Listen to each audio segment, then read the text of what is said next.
Hello, everyone.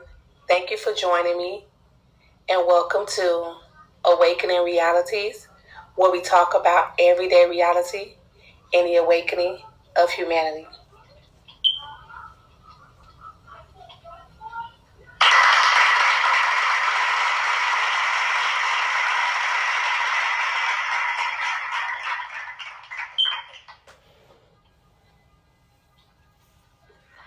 Today, I want to talk about spirituality versus religion. And while we know this is a widely known topic in today's society, with the internet being such a vast tool and a fast moving tool that has given everyone access to everyone's perspective and opinions. And so I wanted to share some of the things that happened in my life that led me to be more of a spiritual person versus a religious person. So the religious part is very brief and easy to explain as to why I consider myself a spiritual person. Well, with religion, like a lot of others, many other people, it was more shoved down my throat, so to speak, without any real explanations. It was just like this vague thing. It was not clear at all. So growing up, I attended church, and church was a heavy thing in the Black community. And while we was not hardcore Christians, meaning we did not go to church every day, attend Bible study. You had those families that went, to Sunday church, which was like service for everybody. And then you had those families that also did that and went to church, Bible study, Tuesday nights, Wednesday nights, and that type of thing. Well, we didn't do that. We may have experienced it here and there sporadically, but it wasn't like a mandatory thing in my household. But we did attend Sunday church, fairly enough, where as a child I was told the miracle stories, of Jesus walking on water, turning water into wine, and these amazing things. And I always wanted more. I wanted to know how. I wanted to go in depth. And this was something they would never do at church. It was always just that brief thing. And then it was like, do right or you're going to just go and burn, And in between, a few people would share their, testimonials of good things. And, you could leave church feeling a little cheerful for a moment, but no real explanation of what things really are. So religion was just pretty blank, So the spiritual side of things for me, in my life, I remember around about 6 years old, I remember sitting in the living room with my dad, and he had to be watching TV or something, and I was sitting by myself, and I remember talking to what would be considered an imaginary friend. And a lot of the times in most Black families, that's kind of like frowned upon, or it's looked at in an awkward manner. It's not something that's usually encouraged, because it has a bad name from our background, from our culture. And it's a sad thing because the imagination is very, very powerful, and the spiritual world is very, very true. Although there are a lot of Black people and culture-wise that did practice spirituality, but there was some where they were just forced, in Christianity. So I remember having this conversation. I don't remember what it was about, but I remember that I had to be so deep in the conversation that my dad asked me, he was like in a startled kind of voice, like, who you talking to? And I remember like being like, oh, nobody, because I innately understood his energy. It was kind of more like a weird thing. Like he was like, what? Like, you sounding really like you over there with somebody. And I was. And, I remember that like it was yesterday. And of course, as time goes on, if those type of tools and special gifts that we all come with are not cultivated, they tend to diminish and, get classified and, just basically get dust on them if you don't use them. So your imaginary friends go deep, deep, deep, deep in your subconscious and you forget. So I remember that incident, and that's what happened with me. I eventually forgot to play in my imagination and to experience that other side of the world or reality that's there. Another incident that happened with me, probably around the same age, is, again, with my dad. I'm a daddy's girl. And when I was little growing up, my dad was a huge, karate fan. Working out was his thing. And my dad was into karate so much. Like, he was a huge Bruce Lee fan. And he, he had trophies from karate. He had the whole kung fu suit. He had, like, ninja shoes, the clothing. I remember he would have, like, the ninja stars. He had, like, nunchucks, swords, all that kind of stuff, right? And this particular day, he was, like, working out, doing his exercise and things like that. And I remember he, walked past me to go and get him something to drink. And as he's walking past me, coming towards me, I can see his aura outline his body. He had a golden line going around his body, the shape of his body. And I remember seeing that so vividly. And it's a wild moment for me when I think about it. And I look back at that time. When I saw that, it was a very, very normal thing for me to see. And it was a wild experience, So being able to see auras is a very, very, very true thing.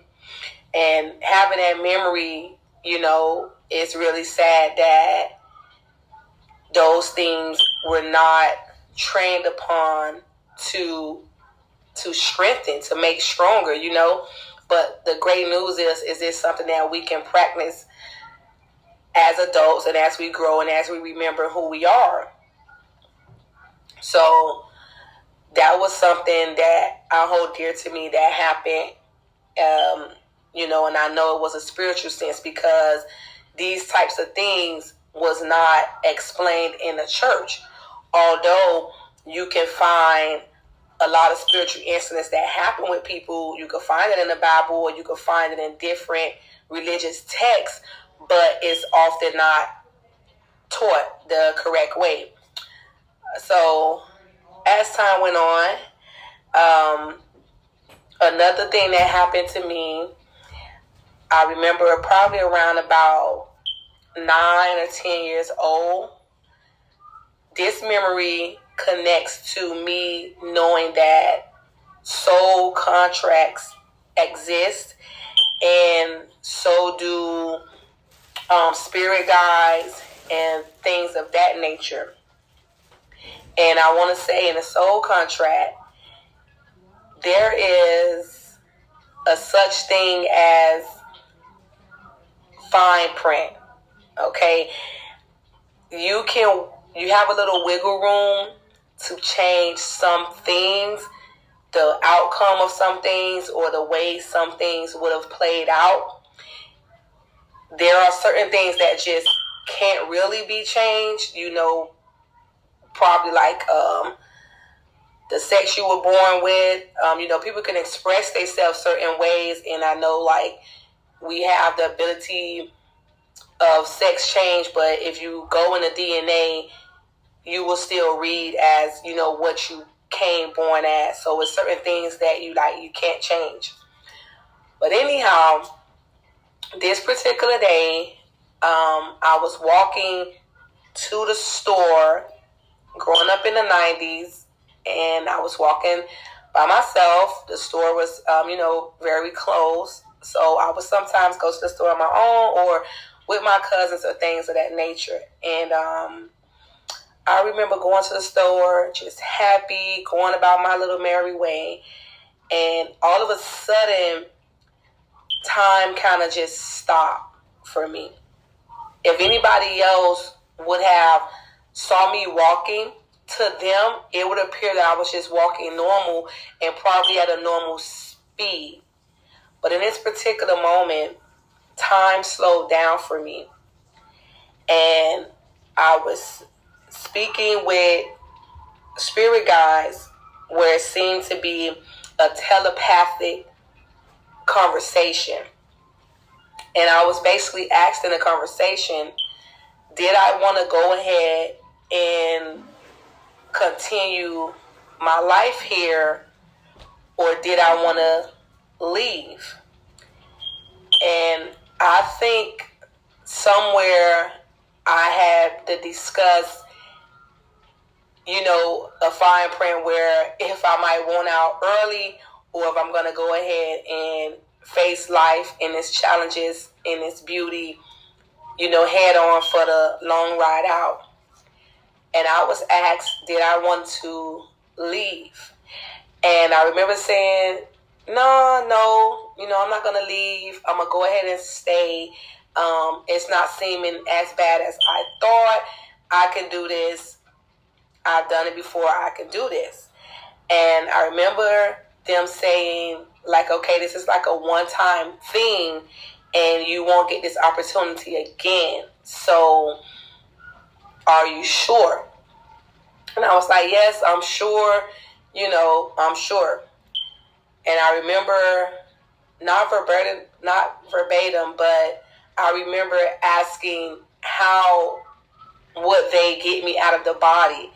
And it was like just a small, car accident. And I apologize if that is a trigger for anyone. I apologize if my sympathy goes out. But they were saying that they would have caused a small accident that wouldn't have been too horrific, but enough impact from a child's body at 10 years old that they probably wouldn't be able to survive. And I was like, yeah, nah, I want to do that. My parents are going to be sad. And, I felt all the beautiful potential inside of me. So I decided to, stay after we had that conversation. And it was like, well, okay. And once the conversation was over, it was like taking off headphones and now being aware of all the sound again. The conversation was over that quick, like zoop, and they were gone. And my awareness was back on the business of the world. Time had existed again. And that is such an amazing thing to experience. There is a space where time does not exist. It's no awareness of it. It's just, you don't feel the hustle and bustle of life. It's just a slow and steady, pace. But my awareness was brought back to my walk, and it was almost like I didn't have a conversation, but I was kind of like, wait, huh? What happened? It's kind of like going into a hypnosis and you didn't even know you went into this hypnosis. And so I continued on to the store about my business, and it was like that conversation never happened, but I remember it in my subconscious as if it happened yesterday. So a while after that, not too far off, I had to be around the same age. And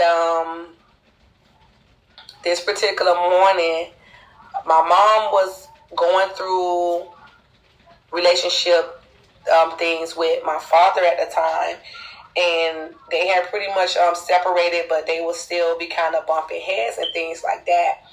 And in my family, we didn't really express our love, verbally too much or anything, or even like physical. It was just kind of more of a like, well, I love you type of thing.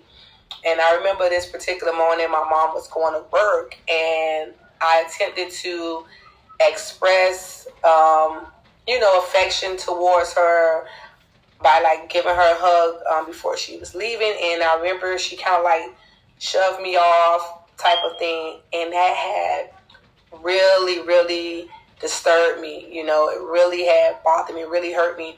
And this is something like she don't know. I've never told her, and I'm sharing it with you all.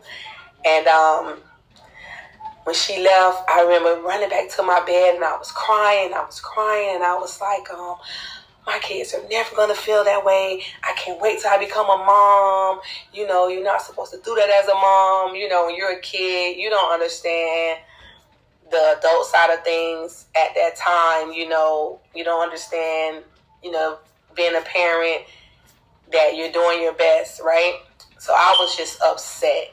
And that anger pushed me to a certain level. And this is what I'm talking about, being able to do some things that we have no idea that we're able to do. And I got up to go to the restroom. Restroom was right down the hall, straight ahead from my room. And as I'm walking, I remember like stopping in the middle of the hallway, and in the inside of me, this was something that was only appearing that a person could probably see with their spiritual eye. This was not appearing in the physical dimension. And I remember like yelling and screaming out, and it was like some light shot out of me. And when I was doing that, I could hear another part of me screaming, no, like, don't do this. Don't make the decision you're making. It was as if I had used enough force to break or change something within the way something was set up to go in my contract. And that was in the order of having my children. It was such a powerful thing, okay? And something was trying to stop me, but I did not listen. And I was like, no, like, this is what I'm going to do. She's going to see. And when I did that, and like, I let the light go back in, and I was just like kind of out of energy, and it just was like, type of thing. And in that moment, I was kind of aware of what happened, but didn't really know what had happened. So, of course, being a child, I had no choice but to, continue on, because I had no answers. I a part of you knows, but you're here playing this game, so it's like you don't know. And so, as I went on, I was about 10 at that time, I just will remember having very, very vivid dreams. I can remember a lot of my dreams from when I was a child. Like a lot of them, my dreams were so clear and vivid to me. And so as time went on, by the time I was 15, I had become a teenage mom. And I couldn't believe it, It dawned on me one day that the reason I became a teenage mom, aside from my physical actions, it was because of what I conjured up inside of me that morning at 10 years old. And that was one of the first times I had an aha epiphany type of moment. And I remember thinking like, oh my goodness, oh my gosh, like what? Like I made this happen. I had forgotten all about that morning when I did what I did. And it was like, my higher self telling me like, yeah, this is, what you did. I believe with all my heart that things were supposed to happen differently, but because I was so upset and reacted out of emotion that I knew how to tap into a certain part of me to manifest what I wanted to happen. Okay. So that was a huge, huge spiritual moment for me. So fast forward, I'm going through life, life's happening. I'm getting caught up in, life and society and that type of thing. And not remembering my gifts, not really remembering things that are happening, but I don't have a high level of awareness. So fast forward to when I was about maybe 25 to 26 years old. I had more children, and I ran into an incident in my life when I was in a bad relationship, and this led me to face a situation where the system had attempted to remove my children from me. Thankfully to the universe that did not happen. However, I had to go through a year case of parenting classes and things of that nature to, keep my children and things like that. I will do another podcast and go in depth about the full thing, what happened. When this situation happened, it shook me to my core. It shook me to my core because I thought that you had to be really physically abusing your children or starving your children. I thought you had to really be like doing the worst things. I had no idea that the power of the system at that time. And this shook me to my core. So it turned my attention to what I thought was God and what I was told God was in the church. And I became very angry at this, supposed being. I became very, very, very angry. And I was like, how dare you? You know my heart. How could you? What is this about? What is this about? I could never recover from it, even though my children were still with me and they were not really affected by the situation because they didn't know. They were still, home. They were young. So they was, to their mind, they were just going through, regular life. They had no idea that, I had to go attend these classes and things like that. But I was shooken. And I had another aha moment where my higher self spoke and told me, well, this is one of the bumps in the road that, you created. And I remember in that moment understanding how I created it. And then in the same moment, I remember being like, wait, what? How did I do this? But I was for certain that I did it. Again, not by my physical actions, but something that I wrote up, something that I agreed to happen to in my life. And I understood that, but at the same time, I didn't understand it in enough depth. At the same time, I did not have the term soul contract in my vocabulary just as of yet in that moment. So I felt okay, and then right away, the feeling went away, and I was still upset as to why I was in the situation I was in. When the case came to an end, I was happy. I was done. You know, I had gotten out of that relationship, and it was time for me to move forward in life. I had been so out of tune with what was going on in life, you know, what was the latest thing and all of that. By this time, you know, Facebook was out, YouTube was at a different, you know, level, and I had no idea of these things. And I remember sitting in my living room, and I'm just sitting there. And I don't know how, it was like I went into the inside of my body. It was like I went into another hypnosis. And all of a sudden, I saw myself in this body of light. I had no physical body, but it was just a body of light.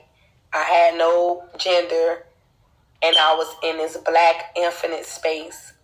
And there were other bodies of light, and we were just kind of like hovering in space. We wasn't like walking how we move our two legs here. We were just kind of more of like a glide and hovering. And I don't know if I stopped off to see my soul tribe or what, but I know that I was getting ready to come back to Earth. And when I was getting ready to do this, I remember shooting downward as if what a shooting star looks like when it's going across the sky. I remember shooting downward away from these other bodies of light.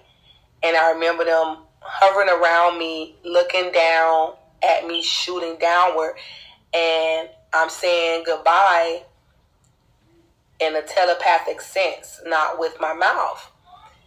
And as I'm shooting down, I come back out of this trance, and I remember going, wait, what was that? I'm asking myself, what was that? And myself replied and was like, oh, well, that was you, you know, your soul, that was you outside of the body. And I'm like, wait, what? And all of a sudden, things start to make sense. I was like, oh my gosh, I'm in a dense reality. My consciousness is dense down in this reality. This is why when we're in these bodies, we have all these questions like why, what, who, and where, what's my purpose? Because that's a part of the whole design.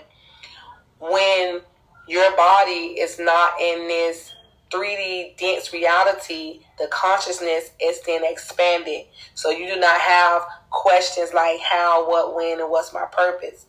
When I was in that body of light and saw myself, I didn't have these questions. You don't have really too much emotion. You are already a part of like the all-knowing. So you don't really have these questions. And I was like, oh my gosh, like so much answers just came flood into my mind. And I had no idea how it happened. I still don't have any idea how it happened. I then was just led to look on the computer, and I have no idea what site I went to, but this lady named Carol Tuttle came up, and she was talking about the chakra system.